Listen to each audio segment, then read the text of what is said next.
दुश्मन को मारो कम, तड़पाओ ज्यादा। ये देश रहना चाहिए गैर बराबरी के खिलाफ इस लड़ाई में। नमस्कार, मैं हूं चित्रा त्रिपाठी और अब वक्त हो चला है जनहित का। ओरिएंट बेल टाइल्स स्टूडियो से आप देख रहे हैं एबीपी न्यूज। नमस्कार, मैं हूं चित्रा त्रिपाठी और आप देखना शुरू कर चुके हैं जनहित। 1985 में दूरदर्शन पर एक जासूसी सीरियल आया था, करमचंद। उसके बाद 1993 में भी एक जासूसी धारावाहिक आया, Byomkesh Bakshi.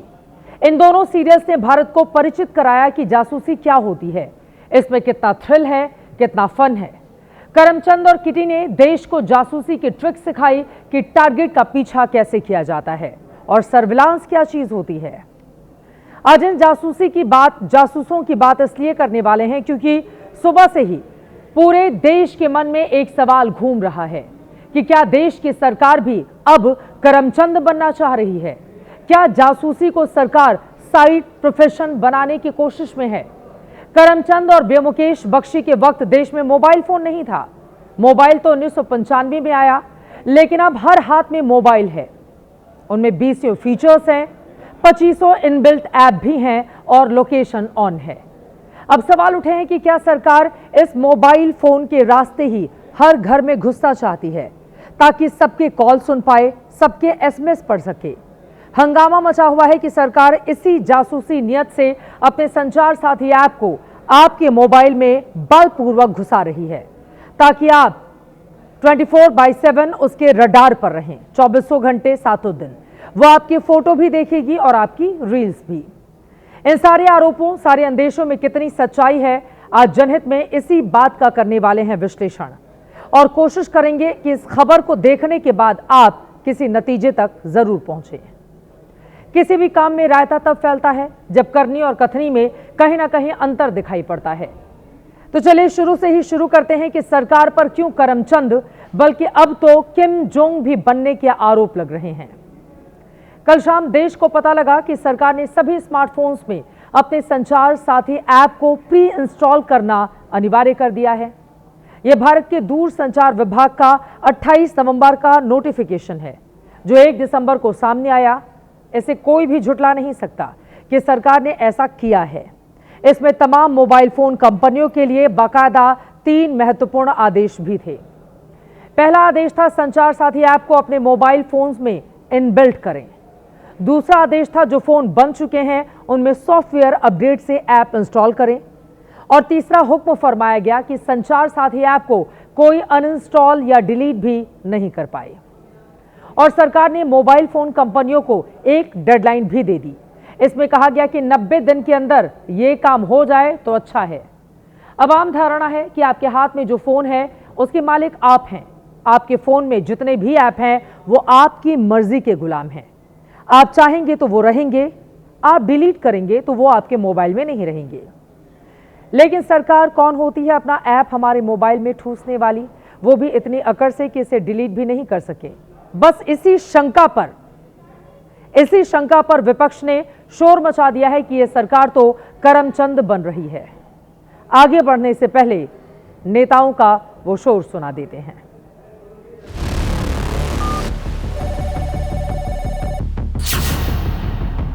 There are many ways in which we disrupt democracy, and bringing about the Sanchar Sathi app is yet another instrument of diminishing the right of the citizen, as is the SIR.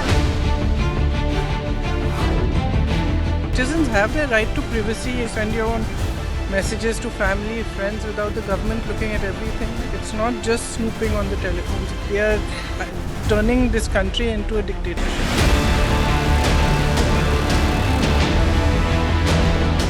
सरकार हर एक के mobile में क्या खोजबीन करना चाहती है? कहीं ऐसा तो नहीं है सरकार किम जोंग के रास्ते पे चल रही हो? किम जोंग आज साइबर थ्रेट है या नहीं, साइबर की फ्रॉड की चुनौती है या नहीं, तो अगर ये है तो आपके मोबाइल में 50 ऐप रहते हैं, एक ऐप रहेगा, उसमें दिक्कत क्या है? नॉर्थ कोरिया बनाएंगे देश का क्या? कहाँ लेकर के जाना चाहते हैं? दुनिया आसमान पे जाती है, आप पाषाण की बात करने लगते हैं। आप कहाँ लेकर के जा रहे हो देश को? लोगों की निजता का हनन करेंगे। क्या वाकई सरकार की मंशा संचार साथी को जेम्स बॉन्ड 007 की तरह इस्तेमाल करने की है? जासूसी के इन आरोपों में बड़ा ट्विस्ट कैसे आया है वो भी बताएंगे, लेकिन पहले आप जान लें कि संचार साथी के जबरिया इंस्टॉलेशन के पीछे सरकार का तर्क क्या है। सरकार का कहना है कि संचार साथी ऐप का मोबाइल में रहना जनहित में है। इससे टेलीकॉम सिक्योरिटी मजबूत होगी। इससे स्पैम फोन कॉल और मैसेज की रिपोर्ट की जा सकेगी। चोरी हुए या फिर गुम हुए फोन की रिपोर्ट आप कर सकेंगे। आपके नाम से कितने फोन कनेक्शंस हैं इसका पता लगाया जा सकेगा।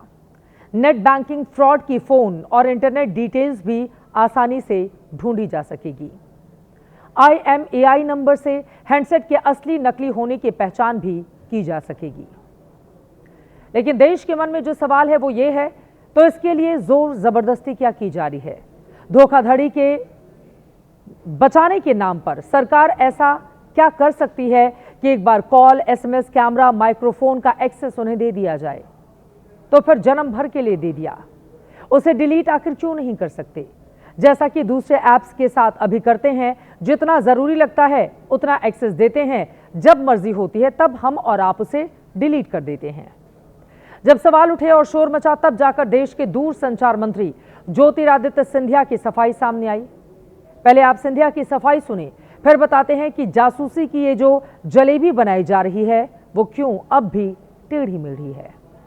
ना कोई स्नूपिंग है, ना कोई कॉल मॉनिटरिंग है। अगर आप चाहते हो तो इसको आप एक्टिवेट करो, अगर आप नहीं चाहते तो इसे एक्टिवेट मत करो। अगर आप इसको अपने फ़ोन पे रखना चाहते हो तो रखो, अगर आप इसको डिलीट करना चाहते हो तो डिलीट करो। कोई मैंडेटरी नहीं है। आप अगर रजिस्टर नहीं करना चाहते, मतलब कि उदाहरण के तौर पे इस ऐप का उपयोग नहीं करना चाहते, तो रजिस्टर मत करो।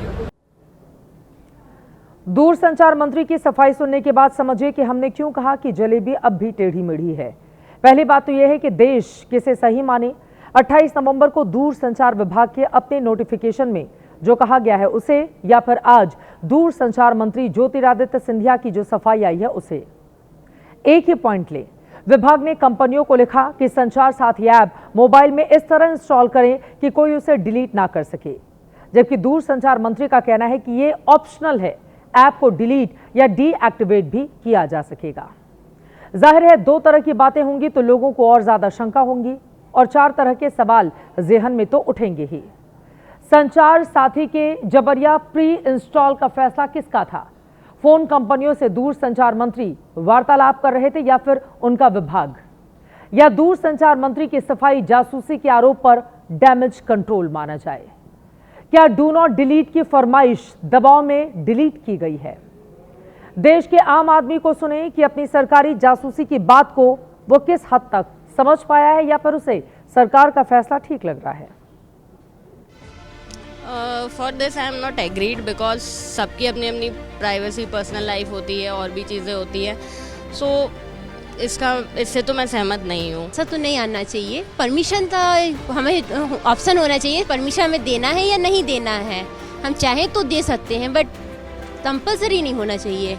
खतरा अपना फ़ोटो लीक हो सकता है, अपना पर्सनल डाटा किसी और के पास जा सकता है, तो वही अपने को प्रॉब्लम हो सकता है। तो एक ऑप्शन रहना चाहिए यूज़र के पास कि अगर आप ये कैमरा परमिशन देना चाहते हैं कि नहीं देना चाहते हैं, वो अगर अपने पास ऑप्शन होता तो ये बहुत अच्छा ऐप था। आपकी निजता का तो उल्लंघन ही हो गया ना इसमें। ये तो वही बात हो गई, कोई आपके घर में हर टाइम बैठा और आप पे नजर रख रहा है। देश दुनिया में जब भी कोई बहस खड़ी होती है तो उसमें दो पक्ष होते हैं। सरकार पर जासूसी के आरोप, उस पर दूर संचार मंत्री की सफाई आपने सुन ली है। दूसरे पक्ष में सरकार पर पूरा भरोसा रखने वाले लोग भी हैं, जिनका यह कहना है कि जासूसी का डर उसे ही लगता है जो गलत करता है, उसे ही चीजें छिपाने की चिंता होती है। इनका यह भी तर्क है कि जब लोग व्हाट्सएप, इंस्टा, फेसबुक और तमाम ऐप्स को सारे एक्सेस दे देते हैं तो एक संचार सारथी के और इंस्टॉल होने से कौन सी प्राइवेसी इनकी लुट जाएगी। कोई जासूसी सरकार नहीं करना चाहती है। संचार साथी ये जो ऐप है ये आपके मैसेजेस नहीं पढ़ सकती है। संचार साथी आपके कॉल नहीं सुन सकती है। संचार साथी आपके निजी डाटा तक, पर्सनल डाटा तक नहीं पहुंच सकती है। उसका काम सिक्योरिटी प्रोवाइड करने का है। मुद्दा कोई भी हो, जब सियासत उसमें मिल जाती है तो वो सियासी मसाला बन जाता है। संसद के शीत सत्र के 2 ही दिन हुए हैं।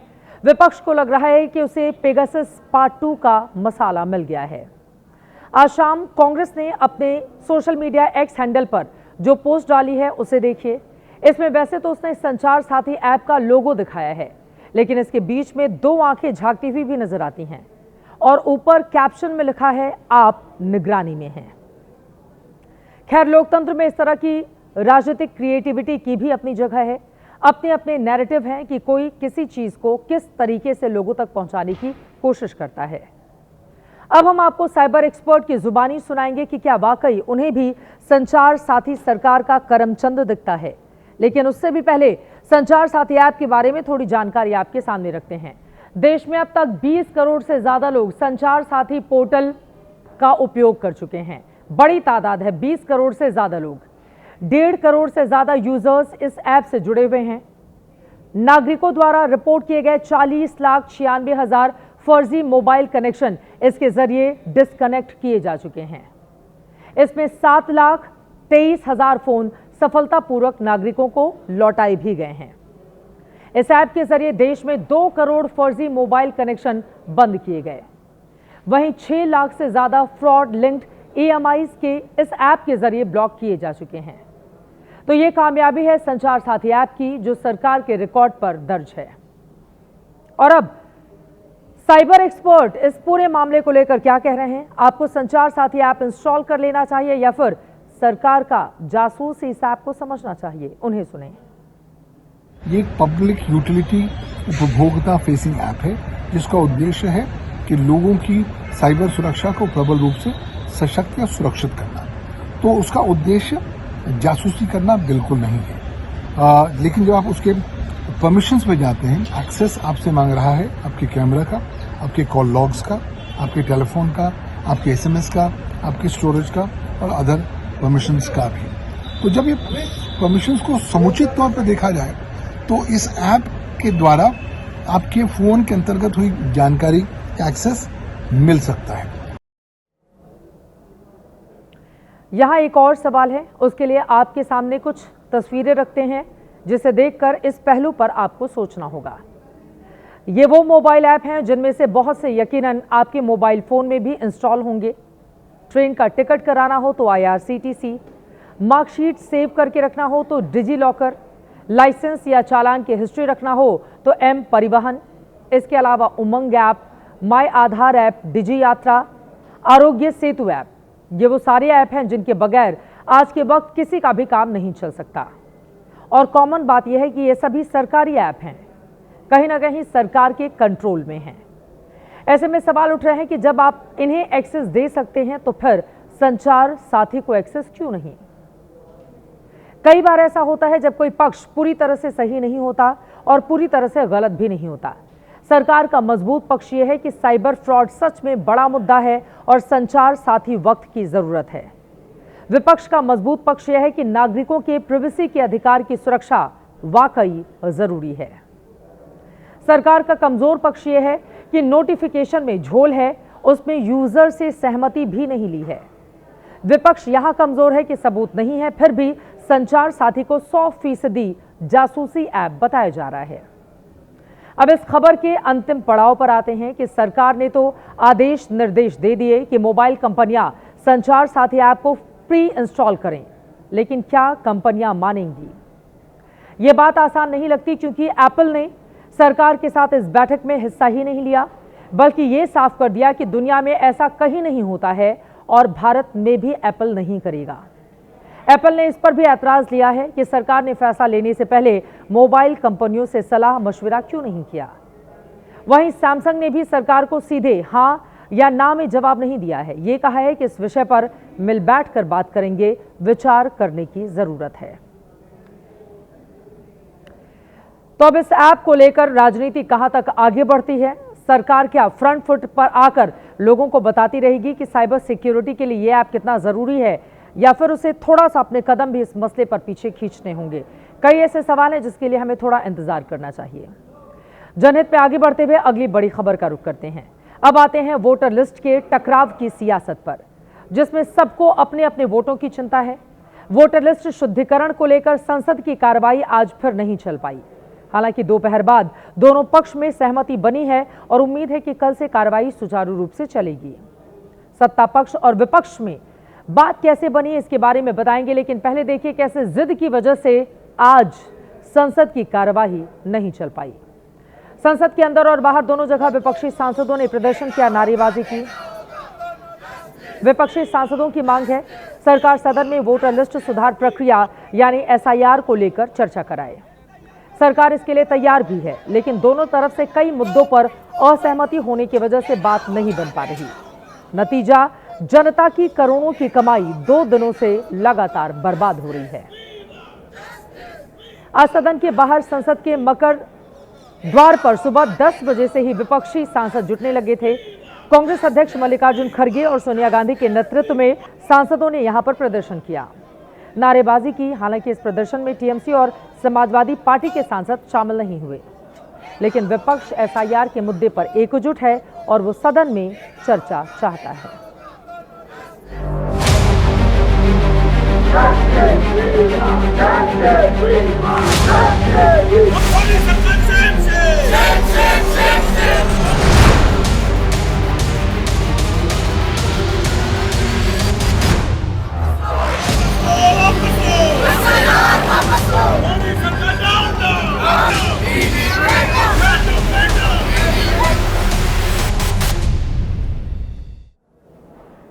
और इसके बाद जैसे ही सदन के दोनों सदनों में कार्यवाही शुरू हुई, विपक्षी सांसद वेल में आकर नारे लगाने लगे।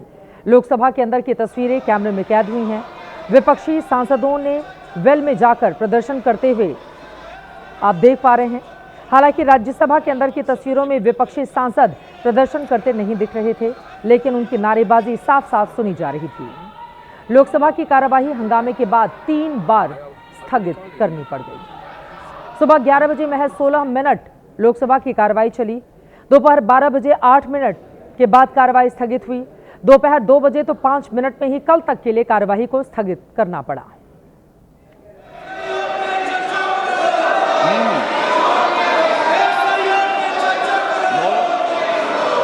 आरक्षित कार्य सूची में क्रम संख्या 3।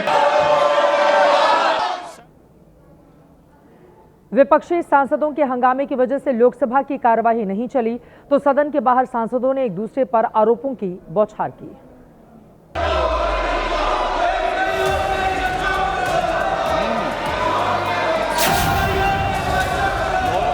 बंगाल में घुसपैठियों को बचाने की कवायद चल रही है, ये है बड़े सवाल। राजधानी से लेके प्रदूषण से लेके एसआईआर तमाम मुद्दे हैं, उन पे चर्चा होनी चाहिए। हम चर्चा मांग रहे हैं। सदन आपका जो भी इश्यूज है उसके ऊपर चर्चा करने के लिए तैयार है कि हम हर मुद्दे पे तैयार है बहस करने के लिए। तो चर्चा कराइए ना, कौन मना कर रहा है? कुछ चीजें सामने आएंगी, चुनाव सुधार के ऊपर बात हो जाएगी। एसआईआर कर रहे हैं लोग, एसआईआर कोई मुद्दा है ही नहीं। सदन को चलाने के लिए पक्ष और विपक्ष दोनों का सहयोग बेहद जरूरी होता है, लेकिन यहां असहमति इतनी है कि हर कोशिश बेकार साबित हो रही है। दोपहर संसदीय कार्य मंत्री किरण रिजिजू ने विपक्षी सांसदों के फ्लोर लीडर्स के साथ मीटिंग करके रास्ता निकालने की कोशिश की, लेकिन दोनों पक्ष अपनी अपनी जिद पर अड़े रहे। विपक्ष का कहना था कि सरकार पहले सदन में समय के साथ ऐलान करे कि वो एसआईआर पर चर्चा कराने जा रहा है, जबकि सरकार का कहना है कि पहले तय मुद्दों पर चर्चा होगी, उसके बाद इस पर भी होगी। इसी वजह से दिन भर सदन चलाने को लेकर डेडलॉक बना रहा। विपक्ष का कहना है कि एसआईआर पर कल लोकसभा में और परसों राज्यसभा में चर्चा हो। सरकार चाहे तो उसके बाद वंदे मातरम पर चर्चा करा ले। ये सब कुछ दोपहर 3 बजे तक संसद के अंदर और बाहर चलता रहा। फिर इसके बाद शाम को सर्वदलीय बैठक हुई, तब जाकर सहमति बनी कि 8 दिसंबर को पहले वंदे मातरम पर, फिर उसके बाद 9 दिसंबर को वोटर लिस्ट सुधार प्रक्रिया पर चर्चा की जाएगी। अब देखना यह है कि कल संसद में कार्यवाही चल पाती है या फिर नहीं। आगे बढ़ते हुए अब लेकर चलते हैं आपको पाकिस्तान। पिछले 28 दिनों से पूरे पाकिस्तान में एक ही सवाल सभी की जुबान पर, क्या इमरान खान की जेल में हत्या कर दी गई है? आज ये सस्पेंस खत्म हुआ और पता चला है कि इमरान खान की हत्या नहीं हुई, वो जिंदा हैं। पाकिस्तान की सरकार और फौज को घुटने टेकने पड़े और इमरान की बहन उज़्मा खान को उनसे मुलाकात की इजाजत देनी पड़ी। करीब 1 महीने के बाद इमरान खान को उनके किसी रिश्तेदार से मिलने दिया गया। उनकी बहन उज़्मा खान ने अदियाला जेल में इमरान खान से मुलाकात की है। ये मुलाकात करीब 20 मिनट चली। मुलाकात करके वो बाहर आई। उज़्मा खान ने क्या क्या बताया है उसे आप जरूर सुने। सेहत अल्हम्दुलिल्लाह ठीक है, मगर जहनी वो उन्होंने बड़े गुस्से में थे। कहते हैं कि हमें ये मेंटल टॉर्चर कर रहे हैं और सारा दिन कमरे में बंद, थोड़ा सा बाहर जो निकल सकते हैं, कोई किसी से कम्युनिकेशन नहीं। कहते हैं कि आसिम मुनीर जिम्मेदार है, ये सब कुछ हो रहा है। यानी इमरान खान की तबीयत तो ठीक है, लेकिन जेल में वो सुरक्षित नहीं है, जिसके लिए इमरान खान ने आसिम मुनीर को जिम्मेदार ठहराया है। इमरान की बहन ने दावा किया है कि इमरान को जेल में मुनीर के कहने पर टॉर्चर किया जा रहा है। इमरान खान सही सलामत है, ये उनके परिवार और समर्थकों के लिए सुकून भरी खबर है। लेकिन आखिर इमरान को इतने दिन किसी से मुलाकात की इजाजत क्यों नहीं दी गई? क्या वाकई इसके पीछे आसिम मुनीर का दिमाग है? ये बड़ा सवाल है, क्योंकि इमरान खान की मौत की अफवाह उड़ने पर भी उनकी सेहत को लेकर कोई आधिकारिक बयान नहीं दिया गया। इस्लामाबाद हाईकोर्ट के आदेश के बाद भी इमरान की मुलाकात उनके परिवार से नहीं करवाई गई। इमरान खान को आइसोलेशन वार्ड में रखा गया और टॉर्चर किया गया। आज पीटीआई कार्यकर्ताओं ने इस्लामाबाद हाईकोर्ट और अदियाला जेल का घेराव किया था, लेकिन इमरान खान के लिए पीटीआई समर्थकों का विरोध प्रदर्शन बीते 1 हफ्ते से चल रहा था। उनकी पार्टी के कार्यकर्ता, तब तो पाकिस्तान सरकार और फौज को कोई फर्क भी नहीं पड़ा था।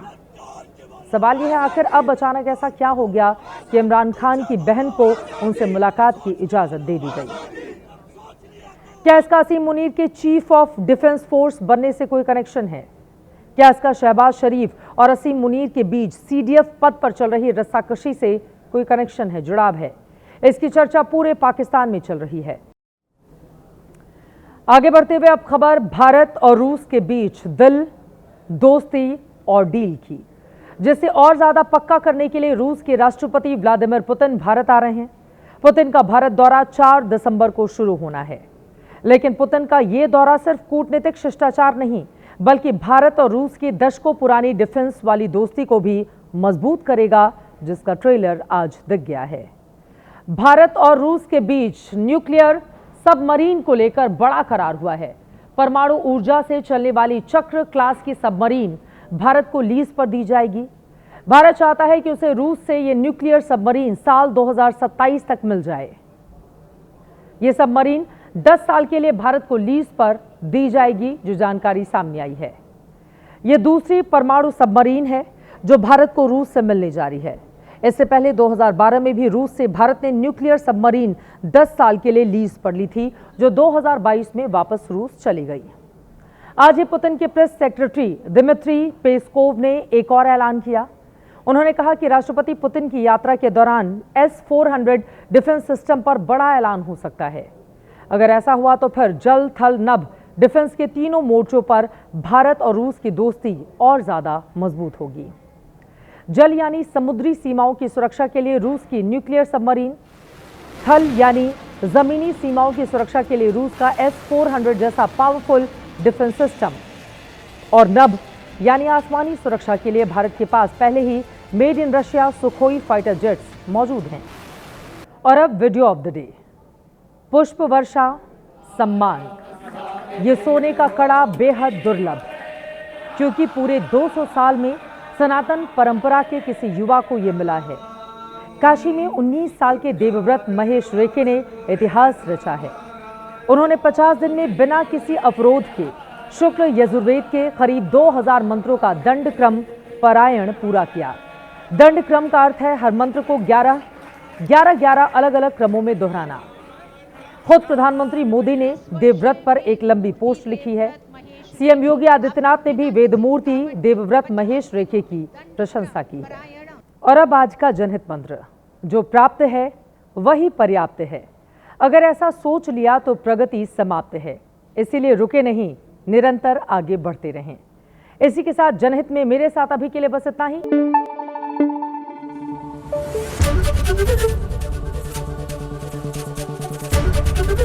एबीपी न्यूज आपको रखे आगे।